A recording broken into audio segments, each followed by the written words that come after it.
Welcome to Monologues by Hassie, where I'm going to be dropping unsolicited brain dumps from the depths of my grey matter. I'll talk about life, money, society, and self-development, plus whatever else lies up there, whilst hopefully not getting cancelled in the process.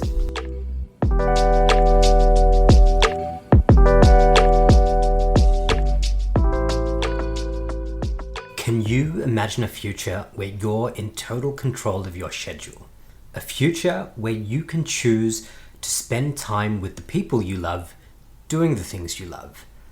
The societal script for most of us is to exchange at least 40 hours per week from early adulthood to an ever-increasing retirement age. But what if we could flip that script? My name's Hassie, and I'm currently on the Financial Independence Retire Early or FIRE journey.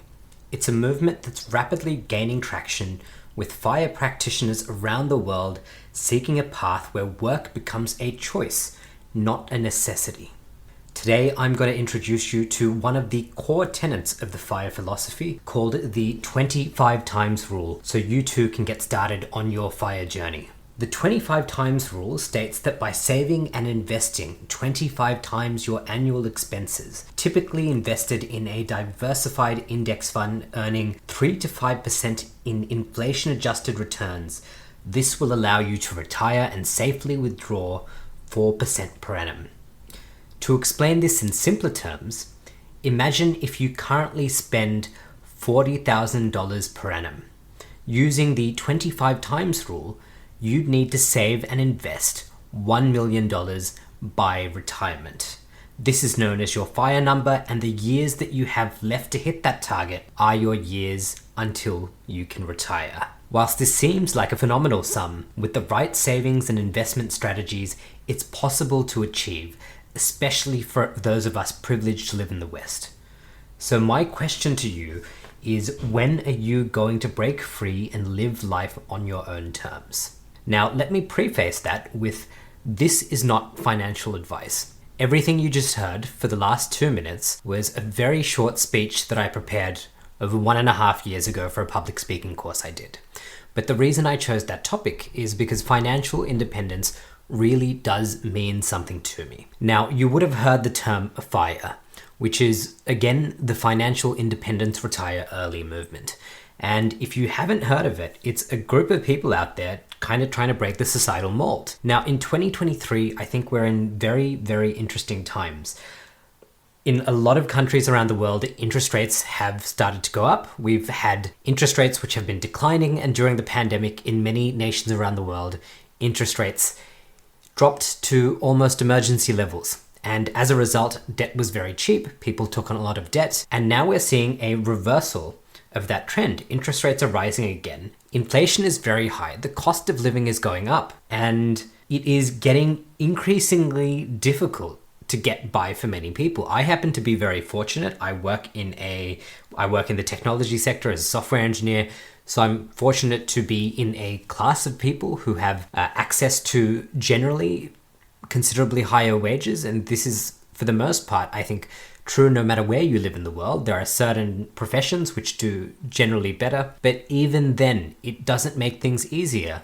One thing I've noticed is that even adjusted to inflation, I might have earned a higher wage than my parents did in their 30s and 40s, but despite that, the cost of living has gone up so much that I can't go and afford the same type of housing that they would have had access to 20 years ago.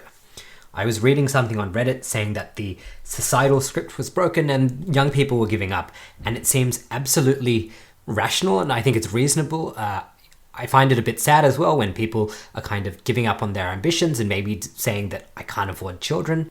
But at the same time, I see that as very rational. Now, me personally, anyone who's listened to this podcast will know that I'm somebody who loves self-improvement, and part of this self-improvement, it's not only to increase my health and increase my happiness, but it is fundamentally to increase my wealth, because I would like to be financially independent. And if I could sum up what financial independence means to me in one word, it's simply freedom.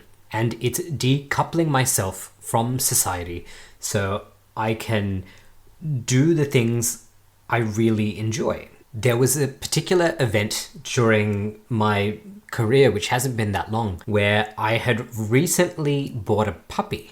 Well, I didn't buy a puppy. I was the only person in my household actually against getting a puppy, but that's not the point. But our puppy, Lexi, she was old enough to go to puppy school. And I'd been taking her for, the previous 3 weeks, and I was really excited because this was her last week of puppy school, and there was going to be a big graduation ceremony for all the dogs. And I remember that week, it got to Friday night and something at work blew up. And all of a sudden I found myself essentially working the weekend. I worked Friday night, the Saturday and the Sunday. So I basically gave up my weekend that week and I just kind of rolled into the next week. We were kind of fighting this fire. And I remember I had my puppy's graduation, and before this kind of explosion at work happened, it came to a point where I was really excited about going to this graduation with my dog and doing all the tricks and, getting to put a little hat on her. And I did do that. But I was going to make it a whole day. I remember we were going to go to the park and we were going to relax, and I would have bought her a treat and spend some time with her. And, we would have had a really amazing day and just celebrated the fact that my dog, and I know this is probably ridiculous to some of you listening out there, we were just going to celebrate my dog graduating. Big achievement. But I remember I rushed to the graduation. I said, look, I can work this weekend, but I need to take 2.5, 3 hours out, go to the last day of puppy school, do this graduation. I remember it was so great, but I was so tired when I was at that graduation. I wasn't completely present. And, we took our photos. We put this cute little graduation cap on my dog and we took a photo and everything. And it was just one of these things where I had to rush back and go to work. And when I look back at that, I imagine if it wasn't a dog, imagine if that was my kid and, I had to not be completely present for an event that's important for my child because I was so busy working. And this isn't something that's been recent. I've felt like this way for many, many years. Because again, just like a lot of young people have observed, the societal script is broken. House prices in the Western world, and not just the Western world, if you go to any major city in a developing economy, it doesn't matter whether you're in India or Sri Lanka or Pakistan. These problems are very prevalent. We like to think that the world is a very different place, but I think a lot of the issues that young people are facing are very much the same. And by all means, financial independence isn't just something for young people. But the way I see it, I would like to be in a situation where if I had to work a weekend, well, maybe I wouldn't have had to make that choice because I didn't really need the money because I was already financially independent. So for me, being financially independent really means having the time to do the things I love and spend with the people and animals that I love. And that's a big part of it because I know that's not the case. And when I look around me, what I see is young men and women are encouraged at a very young age to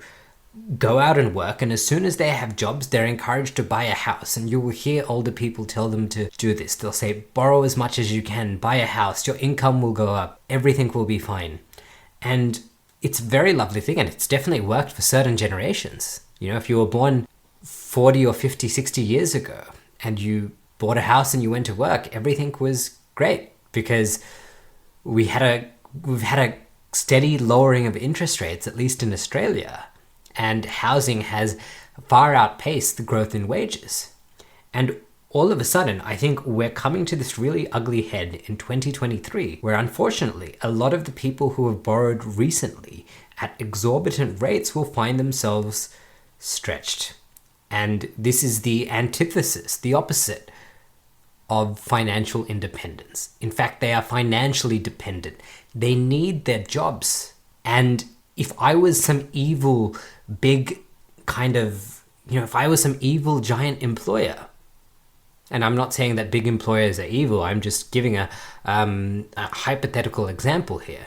If I wanted to shape my workforce in a way where I could extract the most out of them, then I would want these people to be in as much debt as possible.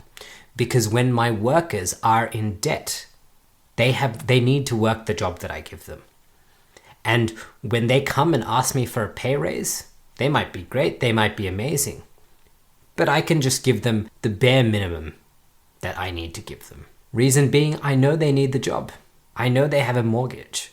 I know they have a very high cost of living.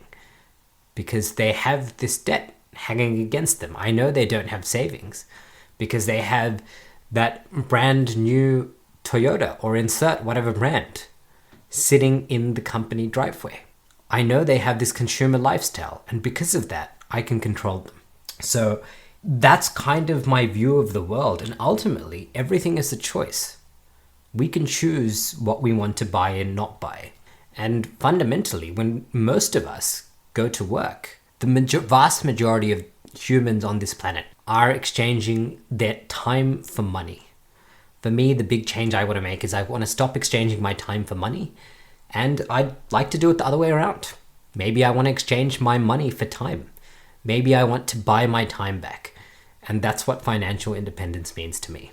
So I will reiterate again that this isn't financial advice. It is simply me ranting.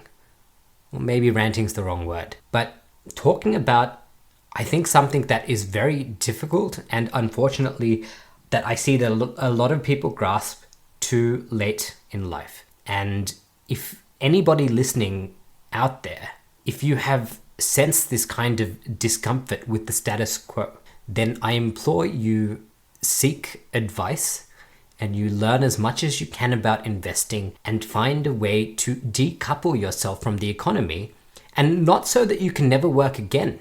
And I know that the FIRE movement stands for Financially Independent Retire Early. But for me, the way I see it is once I become financially independent, I might not retire. I know I'm somebody who likes to be working on projects and doing work. But what might actually happen is that I will simply change the way I work and change what I work on, because I'm no longer coupled into this system of 9 to 5. And that is something that I think it would be great if everyone can achieve that at some point in their lives.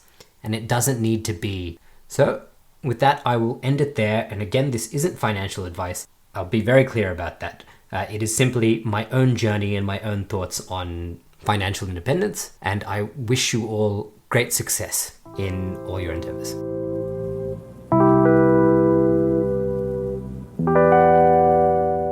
You've just made it through another episode of Monologues by Hassie. It brings me great pleasure to know that you made it to the end. To listen to more episodes, subscribe on your favorite podcast app or visit monologuesbyhassie.com. Thanks for swinging by.